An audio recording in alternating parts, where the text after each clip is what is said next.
Folks, I love you. Now, we all know the fallout between Joe Biden and Kamala Harris that happened in the first Democratic primary debate for the top-tier candidates. We all know that Kamala Harris called out Joe Biden for segregationist affiliations, okay, working with segregationists. This comments that Kamala made about Joe Biden, they're still talking about him to this day. It's been over a week. Joe Biden has come out. We got an apology video from Joe Biden. But Tulsi Gabbard has been smack dab in the middle of this for some reason. I don't know what it is. She's really weighed in on this decision. She put out a tweet. She sent out a tweet about it, said some things about it, and here goes a clip of Tulsi Gabbard on CBS talking about Kamala Harris calling out Joe Biden for segregationist affiliations and racism. Okay, back to the deal with Iran. All right, I want to ask you about your campaign Twitter account, which today commented on the Biden-Harris fallout after their exchange on busing during the most recent debates. Now, you said that Harris leveled a, quote, false accusation that Joe Biden is racist. Can you tell us exactly what your issue is with how the senator is handling this? Well, exactly what I said there. Levying this accusation that Joe Biden is racist when he's clearly not, as a way to try to smear him.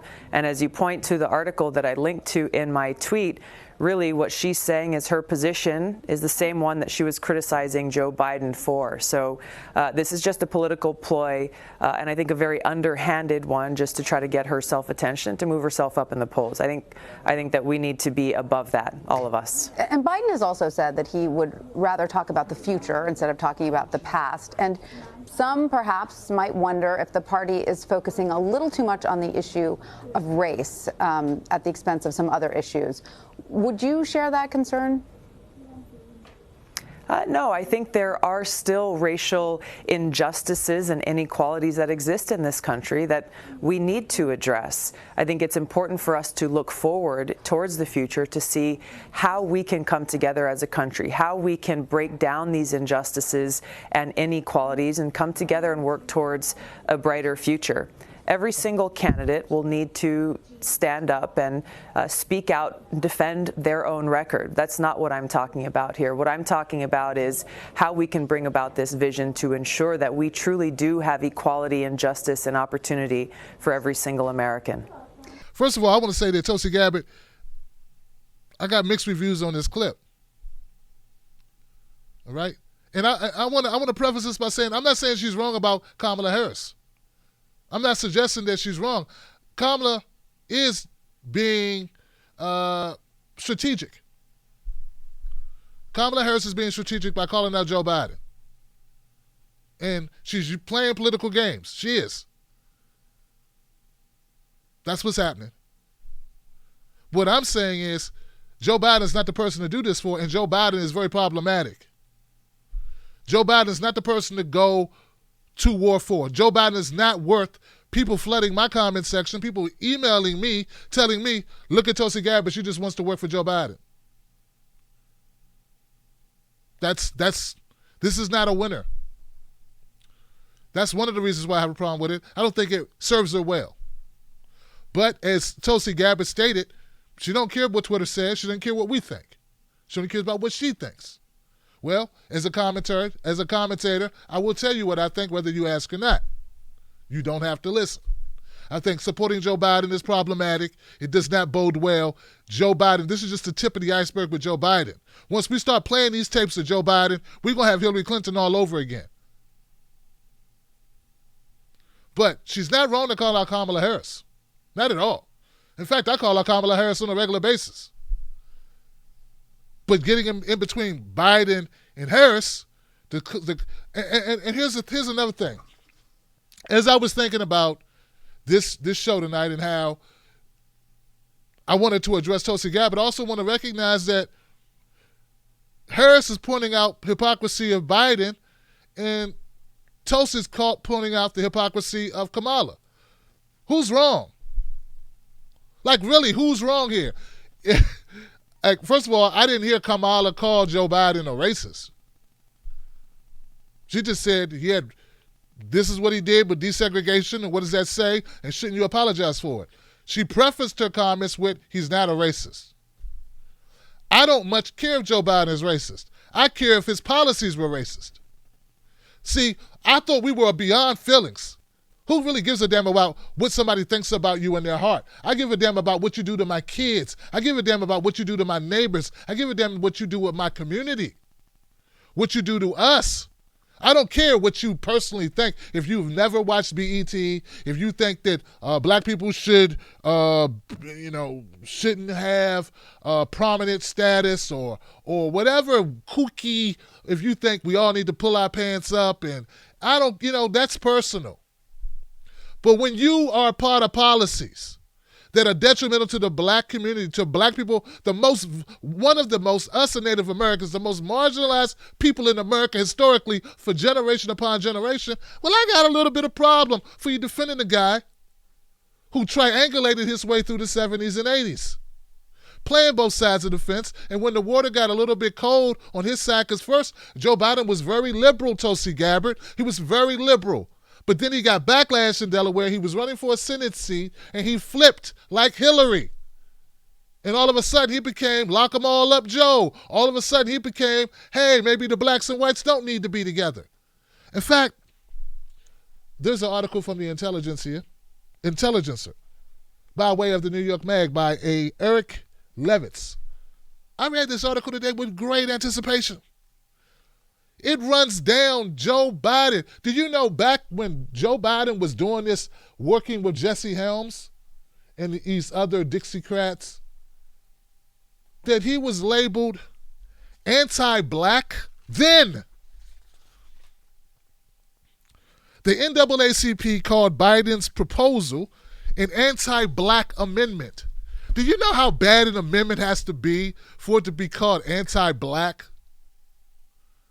They didn't say it had blind spots. They didn't say it was problematic. They said his amendment was anti-black. And Joe Biden wanted to frame it as if, well, isn't it an insult to make white kids and black kids go to school together? Why should these? He actually said, not me, not Kamala Harris, none of us said it. Joe Biden actually said, why should we make good white people who aren't racist go to school with underperforming, low-performing black students? He wasn't as concerned about raising the educational standards and raising the funds and resources for black schools. He just wanted black schools to stay where they were, out of the way of his constituents in Delaware. So once again, it's not about is Joe Biden racist, which is, to me, a false narrative. If Kamala Harris is making a false accusation, well, it's a false narrative to make this whole conversation about Joe Biden's personal feelings. Part of the problem with this whole conversation is Joe Biden started the conversation by writing a book about it. He put it in the book in 2007. This is not new. Kamala Harris or anyone, eventually this is going to come out about Joe Biden. Everything comes out in the elections. I don't have a problem with Tulsi Gabbard doing whatever she wants to do for a campaign. She's up to her. But I know I'm not alone in wondering, why is this the perfect tactic? Why is this a good strategy? And more so, why are you not being more sensitive to the black voters who have a problem with Joe Biden's past? All right, joining us now, Washington Post reporter Eugene Scott. Eugene, good to see you as always, my friend. What is the significance now about Biden apologizing in South Carolina? Well, I think Biden understands what some of the recent polls have shown, and it's that he's taken a hit with some black voters because of his past stances on some legislative issues that suggest that his civil rights legacy is not as bright as he claims it is. He went to South Carolina because that is a state that he's really counting on to do well in so that he can move forward. And we all know that a significant percentage of South Carolina Democratic primary voters are African Americans. And so he's appealing directly to those voters, hoping they will keep him in the lead that they've given him since he announced his campaign. Joe Biden has made the argument in the past things were different then. You're talking about a different time. A 2019 lens is different from, say, a 1992 lens. Is his history, is his entire political career going to be something he's forced to defend over the next 16 months, or is it going to be a positive for him? I think he will have to defend his political history with some younger voters. I've spoken with baby boomers and voters who were into politics around the time that Joe Biden maybe made some of the decisions and comments that he made that he's now having to answer for. And they're more sympathetic. They understand the times then, and they understand that things have changed. But millennial voters, which is now the largest voting bloc that will be heading to the polls, and some Gen Xers don't necessarily have that historical context, or they do have it and it just doesn't matter to them to the degree that Biden may want it to. So he's going to have to appeal to the diversity of black voters and speak to them in the areas that they need to hear him from. Right, and he still has a significant lead, according to new polling, amongst black voters. And when you look at South Carolina, the majority of African Americans who will vote in that primary are going to be, as you said, they're older. They're not the millennials in that particular instance. So this is an interesting road for Joe Biden to walk. It probably doesn't hurt him with the older voters who are more familiar with him and don't hold his history against him. If he apologizes, it doesn't cost him with that group.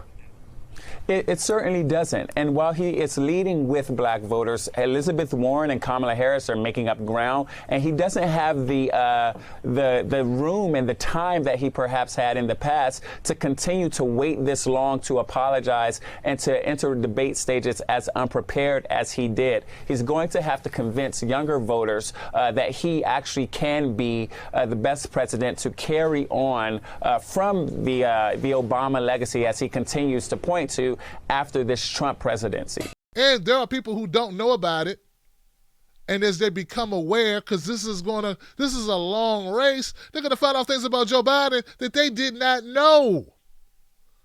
Hell, Hillary Clinton, they say part of the reason she lost the election was because she went around selling the crime bill. Well, Joe Biden wrote it. He's on the Senate floor saying we should give kids more time. Give them more time if possible. As much time as humanly possible. You don't think that's going to hurt him? That's going to be talked about on replay. Instant replay. So Tulsi Gabbard, I'm not saying she's wrong. Yes, Harris is an opportunistic senator looking for power, knowing the only way that she can get even remotely close to winning the presidency is getting a piece of the black vote for herself. And that has to go through Joe Biden, who, by the way, has not earned any black support other than Obama, my guy Obama, my buddy Obama, my buddy, my pal, my buddy. Come on, man. My buddy Barack. That's it. So Tulsi Gabbard's not wrong. But she's not right. It's not right. Let's go to The View and check this out. Frontrunner Joe Biden is responding to the backlash over his comments about having to work with segregationists to get things done back in the day. Take a look. Now, was I wrong a few weeks ago to somehow give the impression to people that I was praising those men who I successfully opposed time and again? Well, yes, I was. I regret it. And I'm sorry for any of the pain or misconception they may have caused anybody. It was the honor of my lifetime to serve with a man who I believe is a great president and historic figure. I was vetted by he and 10 serious lawyers he appointed. I'll take his judgment about my record, my character, my ability to handle a job over anyone else's. So if the first black president gives you the okay to serve as his VP, shouldn't that matter?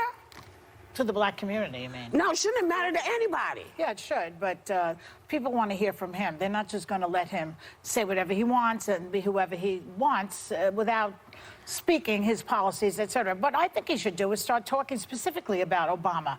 The fact that all of Obama's policies are being overturned by Trump. That's an important But that's thing. not the issue here. The issue here is he said, listen, I had to work with people I opposed. I got into this to oppose what they were doing. Yes. To me, and then working with Obama, to me, that says, okay, you get it. You're not perfect, but you get it. And this idea that now we've taken up this kind of thing of picking at something you think is going to be meaningful really irritated me. I didn't understand, because there are a lot of things you could be mad at him about if you want to be mad at him, but sort of alluding to him having to work with racists. Do you know how many people are still sitting in both houses that were there when a lot of these people were running? Do you know we have to be pissed at everybody all the time? Well, you know, I think we all know Joe Biden, and we've all said no one is calling him a racist. I don't think Kamala during the debate called him a racist. In fact, she prefaced her remarks by saying, I don't think you're a racist. Right. But I've said on this show, I've said on this show, he has certain racial blind spots that he has to address. He did have to address his working with segregation. And why? Well, because it's part of his history. In fact, he also gave the funeral speech, the eulogy for a noted racist.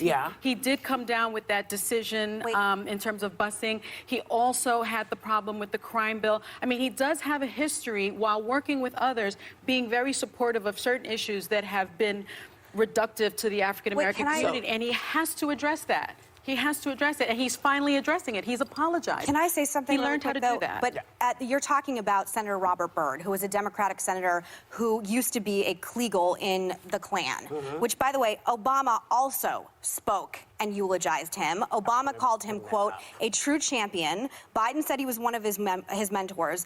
Both of these men eulogized him at his memorial service. So my problem with this is hold President Obama to the same standard that you're holding Vice President Biden to. You have to work with people in the Senate when you have a history that you disagree with. And does anyone in here think it's okay that Robert Byrd was a Klan member? Of course not. But what I don't like is the dog whistle that somehow Joe Biden is a racist. And I'm sorry, but if you preface something with, I don't think you're a racist, but it automatically puts someone on the defense that, well, maybe you probably do.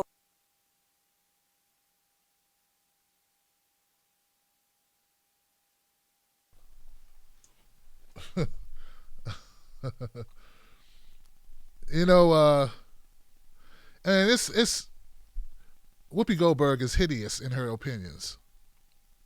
She makes pretty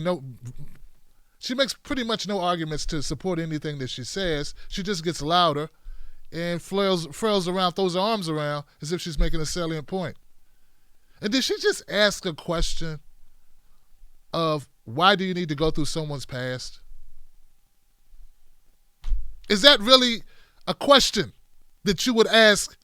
I mean, how does that make sense? What are you doing asking questions about the past of a future person running for president? Why does it matter what they did in the past? Because people can tell you they'll do anything, but the truest indicator of future action is past action. There's nothing else to judge a person on except what they've done. You can't judge a person on what they haven't done. I mean, come on. Past action. Then you have Meghan McCain. Now, when you got to take a chill pill and make sure that everything's cool when you find yourself agreeing with Cindy McCain.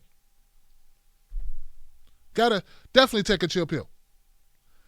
I mean, she's right though about Obama, but see, I called out Obama.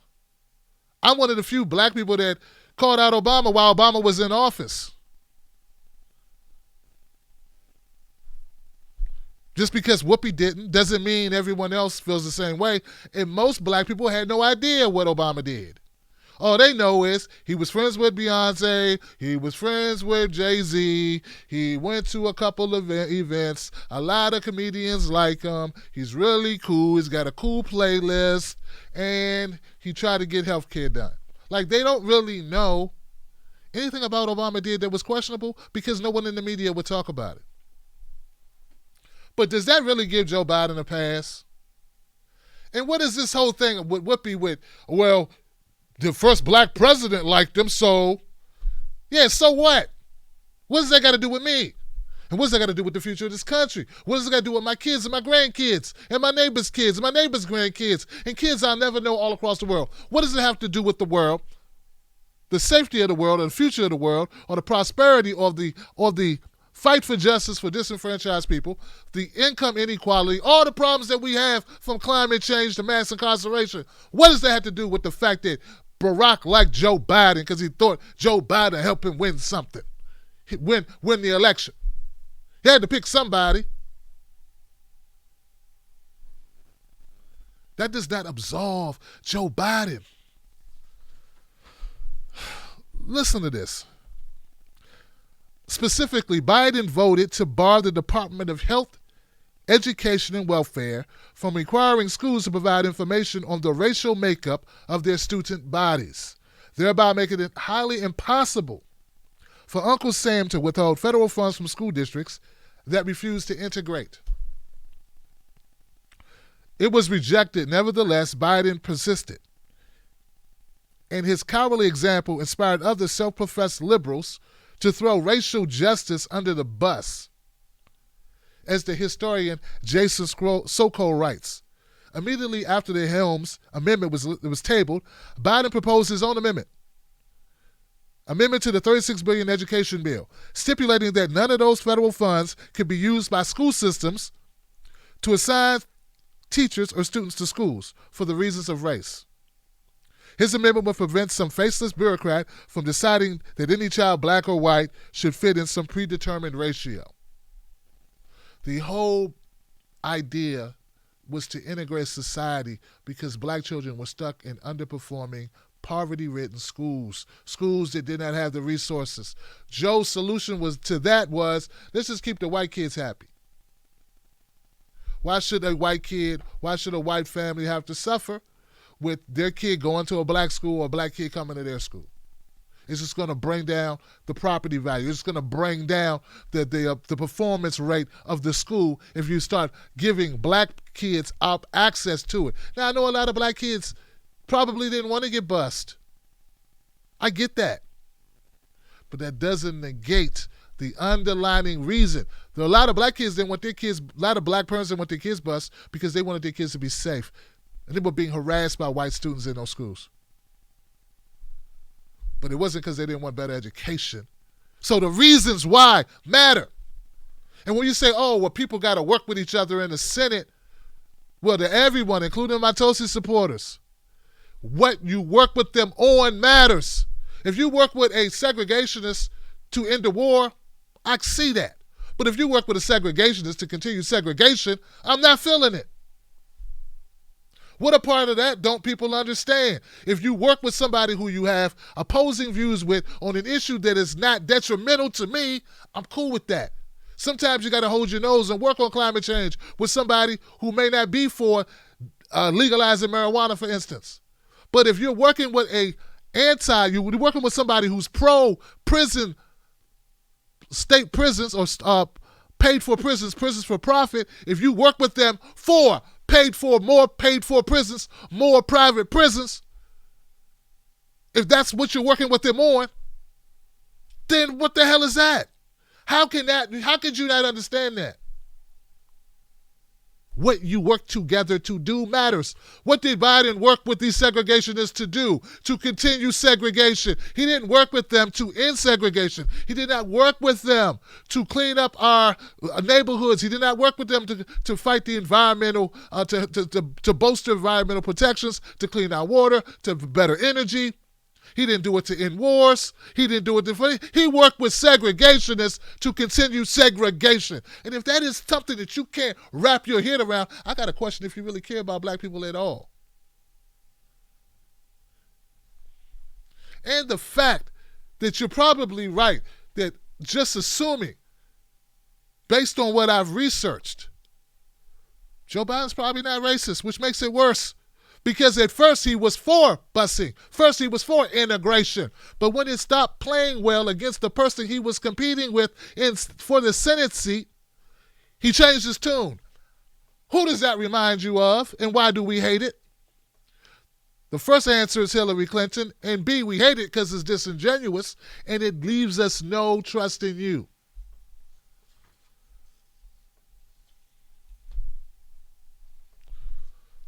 All right, so this continues. This thing, it keeps going. I'm sorry, guys. We got more of this. We have more of this stuff.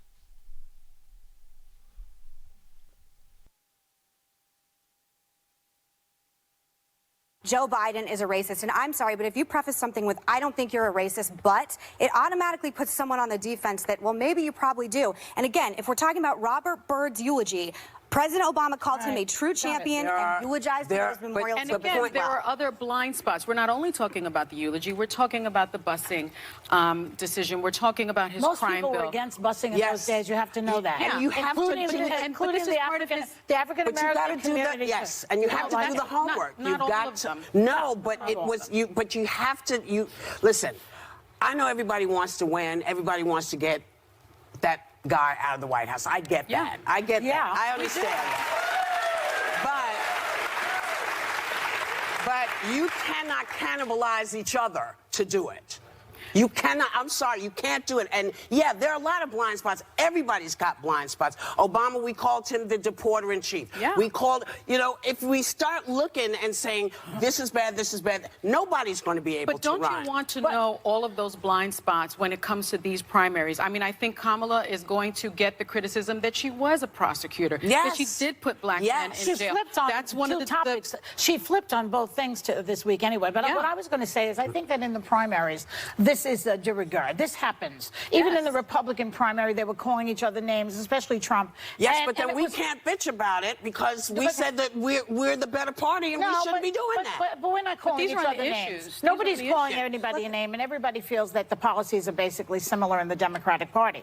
And I think that this will all iron itself out when they decide on who the nominee is. If you're gonna hit Biden for eulogizing Robert Byrd, you got to hit Obama. You got to hit a lot of people. Okay? You got to hit a lot of people. It's not just one or the other, but it doesn't. He wasn't. He was in the Senate when he did it. You're missing the 2001. point. The idea that you've been on people. The point that I'm making is that if you start to cannibalize because you want to win, we're going to end up losing. So everybody needs to get themselves in order. This is just my opinion. You know, again, I could be very angry, with Joe. Lord, man. Lord. What is this thing about cannibalizing? Whoopi really has a problem with cannibalizing. She really doesn't want Democrats to cannibalize one another. When was calling out somebody's record considered cannibalization? When was saying, hey, you were for this, I'm for this, why were you for that? Why is that cannibalization? Do you realize these people are running to become the nominee to win the presidency of the United States, arguably the most powerful country in the existence of countries, and you think it's wrong to question that person who will sit at the head of that table, at the head of nations? You think there should be no tough questions. Your bias is showing, and we don't want to see it. Put some clothes on it.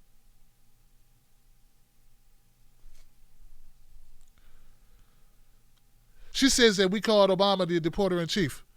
Who do you mean we? I called him the deporter-in-chief. I never heard you once criticize Obama for his deportations. Massive record-setting deportations.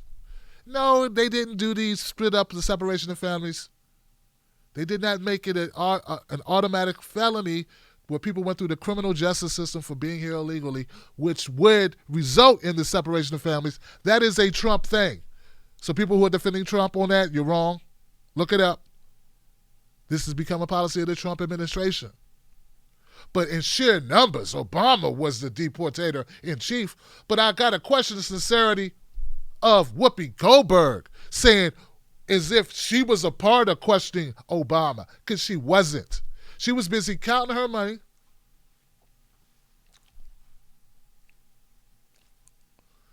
and nodding a lot and cheesing like Oprah from anything that Obama did.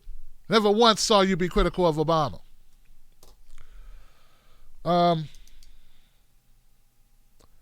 I agree that we should be critical of all those whose records deserve scrutiny, whether it be Obama or anybody else. No one's picking favorites. Anybody picking favorites, it would be the media. Sonny makes a good point when she says Kamala's record will be scrutinized too. Look, this thing is going to do this. It's going to be ebbs and flows in this election. This thing is just getting started. If you think this is the last you're going to hear about Joe Biden, if you think Kamala Harris has just got the last word in, you don't think she's going to be held her feet to the fire about her prosecutorial record? I'll make sure of it. I've been talking about it from day one. I was talking about it a year before she announced. A lot of us were, because it was obvious. But it just feels like they're protecting Biden. And I got a question, why would Tulsi Gabbard want to be a part of that? Why would you want to even be in that scrum? It's a horrible place to be. Both of these people, Biden and Harris, are beneath you in ethics, in track record of horrible legislation. If I didn't fear that I would bore the hell out of you, I would go down all the. In 2007, Biden had thought that his stance on segregation or anti-busing had aged well. In a memoir released that year, the soon-to-be presidential candidate derided busing as a liberal train wreck. Education experts disagree. Yeah. He was bragging about anti-busing, being anti-busing in 2007. And it didn't go over well then either. See, he's unforced error Joe. If experts were calling you out back, if the NAACP was calling you an anti-black, a part of the most anti-black legislation ever introduced that he wrote, that's not even getting into the crime bill. And then fast forward to 2007, when you write about it, you get a bunch of backlash from educators who say, no, that's not really true. Black kids really do need access. We do need to integrate blacks into better schools because the money's not going to those black schools. You're not right, Joe. You're wrong. He still brought it up again on the campaign trail. He knew that there were people that had a problem with his stance. And you don't think that if it wasn't going to be Kamala Harris, it would have been somebody else. That's why this is starting to smell a little bit like political games for everyone involved. That's how it smells to me, and that's including Tulsi Gabbard. It smells like political games for everybody involved. People are jumping in to make their points to win the argument, to win the day, to broaden their appeal, to do something. There's a reason why people are being part of this conversation. I don't think Kamala was being altruistic when she called out Joe Biden. She did it because she thought she would help her. And when Tulsi calls out Kamala for calling out Joe, she didn't do it because she's being altruistic either.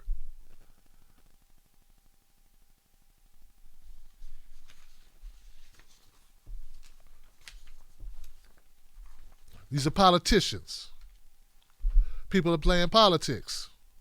But that doesn't change the fact, if you have a crap policy, if you write crap legislation, if you're on the Senate floor saying the most bigoted things ever said on the Senate floor by a liberal, if you buddy up to the deep South segregationist bigots who use the N-word routinely and work together on legislation to further segregate and to fight busing, well, you should be called out for it. And if you're not called out for it, no one's doing their job. Because everybody's in this race. Well, some of them are in this race to win. Some people are just in this race to raise their profile. So there'll be more opportunity to talk about Joe Biden, to talk about Tulsi Gabbard. Once again, I'm not saying Tulsi Gabbard's wrong. I think she's right about Kamala Harris. I think she's taking a little bit of Kamala out of context. I don't think she called Joe Biden racist. I don't care, though, because if he had racist policies or practices, that's more important to me than what he is in his heart. LBJ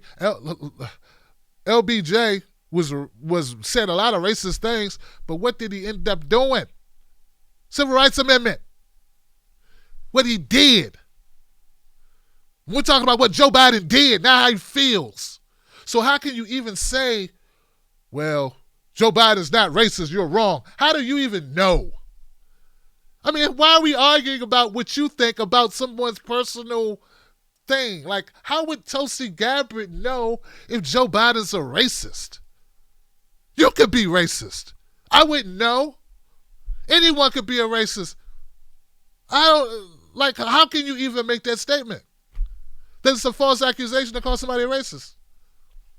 Say it's unfounded. How about that? Say prove it. But you got to prove they're wrong too. You got to say prove it. So we're going to see. And look, I will be happy when they call out Kamala Harris. I think Kamala Harris is dangerous. She's dangerous. Okay? I've been telling people that. They misconstrued it like I support her. I told you that she is a good communicator. And she has a brown complexion. And she is a woman. And she's in a big state called California. She is dangerous. And I will applaud when she's on the debate stage and she's on the microscope, and it's gonna happen. They're gonna bring up all the transgressions, Steve Mnuchin, non-prosecution of a home defrauder, robbing people's homes, man. It's gonna come up about her 3-strike law support.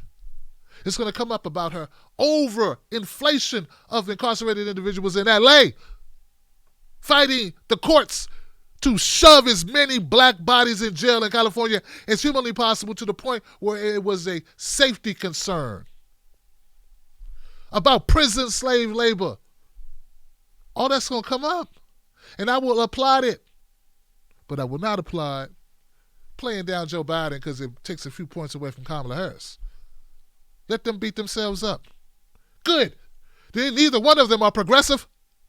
Good. Let them eat each other. Let them cannibalize each other, Whoopi. All right. I think I beat that one long enough, don't you? I like Tulsi Gabbard, on foreign policy. A lot of it. Not everything, a lot of it, okay? Got respect for a campaign. I like the chutzpah. I like the courage. I like that she says that she just says it. And I admired when she said, hey, I'm running for president. If hey, that's right. You in it. But Joe Biden is not the hill to die on. You're a soldier. You know better. All right, let's keep this thing moving.